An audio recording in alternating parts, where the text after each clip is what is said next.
Students, अब हम सीखने जा रहे हैं issue of debenture with term of redemption. इसके अंदर 6 डिफरेंट केसेस हैं। अभी मैं आपको सिखाऊंगी कि इसकी जर्नल एंट्रीज कैसे पास करनी है 6 डिफरेंट केसेस में। पहला केस हमारा होता है इशूड एट पार। जब जो डिबेंचर है इशू करे जाती है पार पे,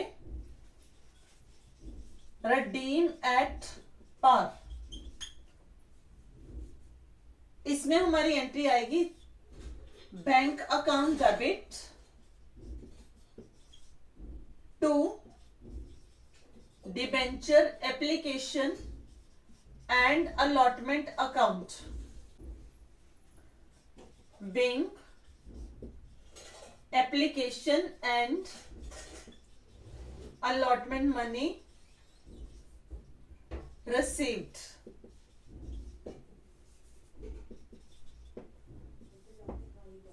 सेकेंड एंट्री इसकी होगी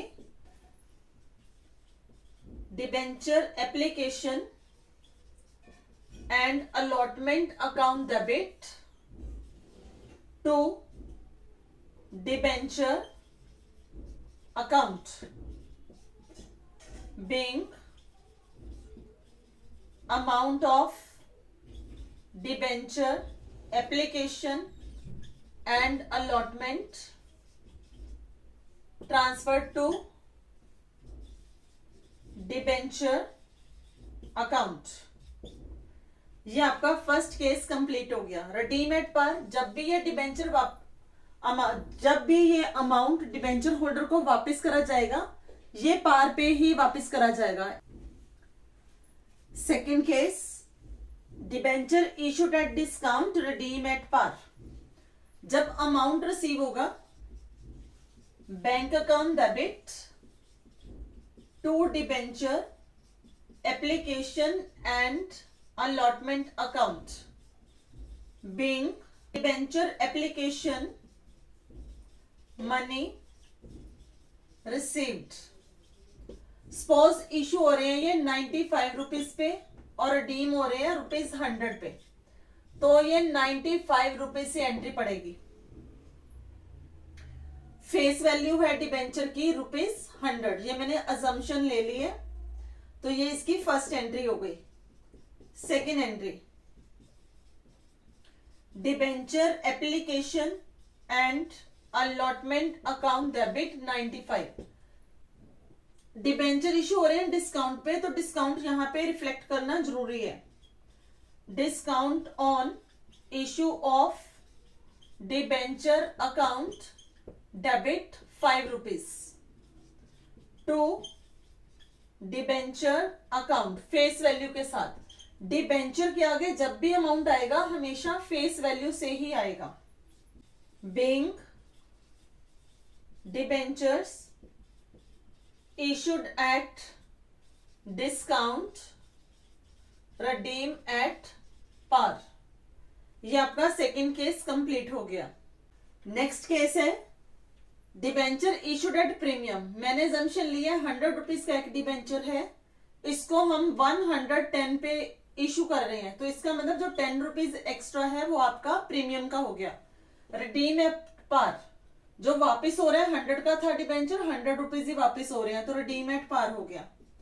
तो एंट्री बनेगी बैंक अकाउंट डेबिट 110, क्योंकि हमें पैसा कितना रिसीव होगा जितने पे हम इशू कर रहे हैं, to debenture application and allotment account 110 being debenture application and allotment money received.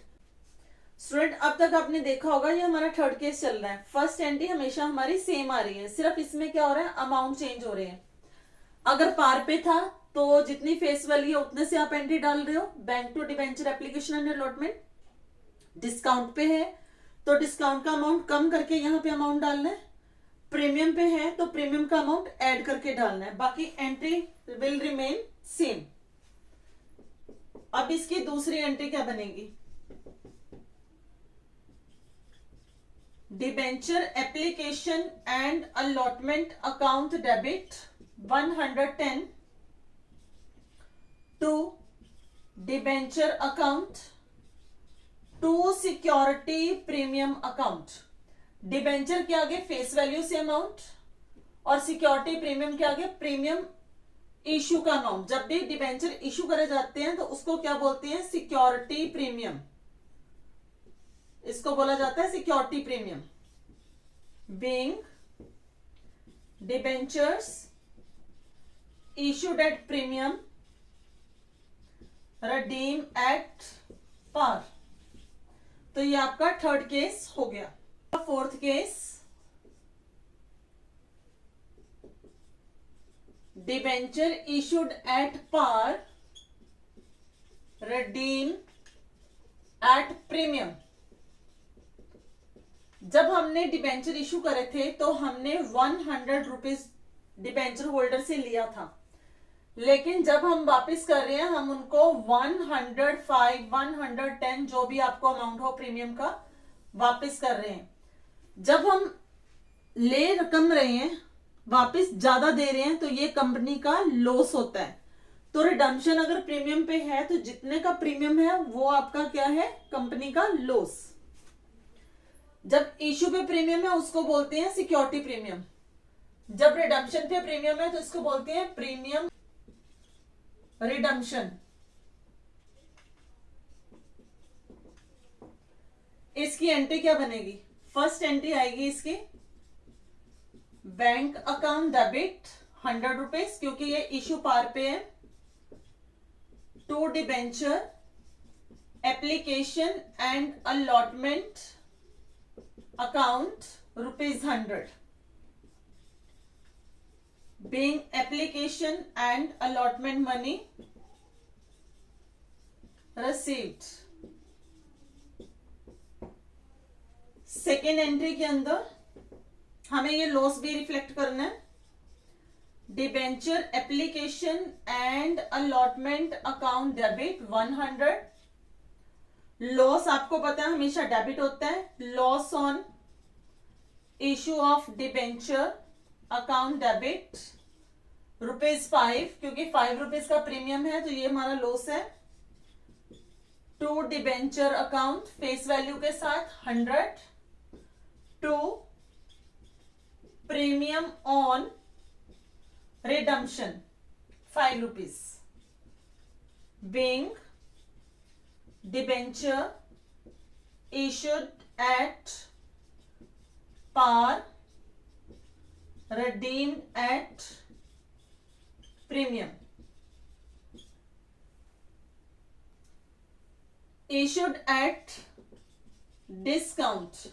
जब हम इशू कर रहे हैं तो डिस्काउंट हम कर रहे हैं 5 रुपीज का, तो हमारा इशू हो रहा है 95 पे, और जब हम रिडीम कर रहे हैं तो रिडीम कर रहे हैं हम 110 पे।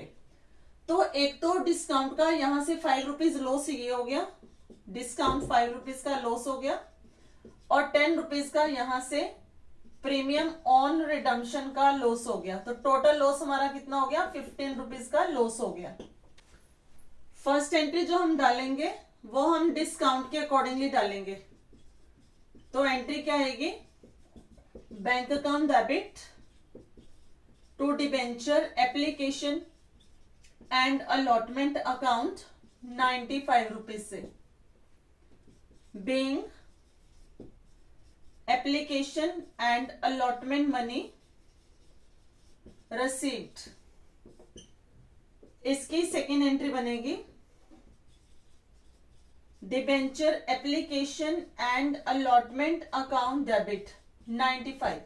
जैसा कि मैंने आपको बताया टोटल लॉस कितना हो रहा है? 15 रुपीज से। तो क्या लिखोगे? Loss on issue of debenture account debit 15 rupees to debenture account face value से, to premium on redemption 10 rupees being debenture issued at discount redeem at premium. Last case, issued at premium, redeem at premium. जब issue करा 105 पे करा तो ये 5 rupees क्या है benefit, redeem at premium वापस करा 110 पे तो 10 रुपीज क्या है लॉस. तो कैसी एंट्री डालनी है, bank account debit to debenture application and allotment account 105 से being application and allotment money received. Next entry,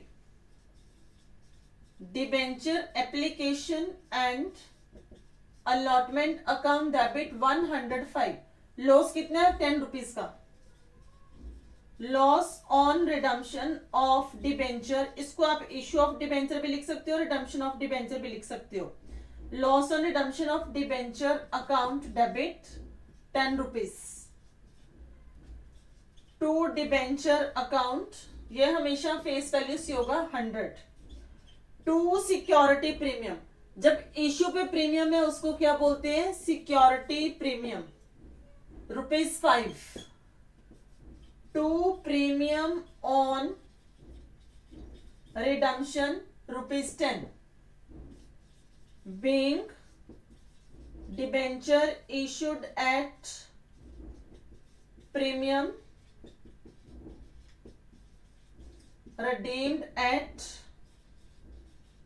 premium. तो ये आपके 6 केसेस कंप्लीट हो गए.